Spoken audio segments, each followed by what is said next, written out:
Hello guys, ഞങ്ങൾ ഇന്നൊരു ചെറിയ പർച്ചേസിന് പോവാണ്. ഞങ്ങൾ വലിയ കാര്യത്തിൽ ഒരുങ്ങി വന്നതാണ്. പക്ഷേ ഫുൾ നേരത്തെ പോയി ഗൈസ്.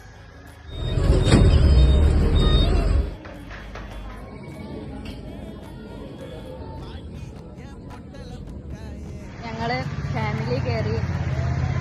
അവിടെ കളക്ഷന് കുറവാണ് കേട്ടോ. അപ്പോൾ ഞങ്ങൾ കളക്ഷന് കുറവാണ് ഗൈസ്. തിരിച്ച് തരുമ്പോൾ ഓരോ മുഖം കണ്ടാൽ വാങ്ങാൻ തോന്നില്ല. വേറൊരു ഷോപ്പിലേക്ക് പോവുകയാണ്. സമയം 4 മണിയൊക്കെ കഴിഞ്ഞ് ഞങ്ങൾ ഡ്രസ് എടുക്കാൻ പോയിട്ടൊക്കെ ഒരു കഥയായിരുന്നു. ഫുൾ കോമഡി ആയിരുന്നു. അങ്ങനെ നമ്മൾ ഫൈനലി വീട്ടിലെത്താനായി.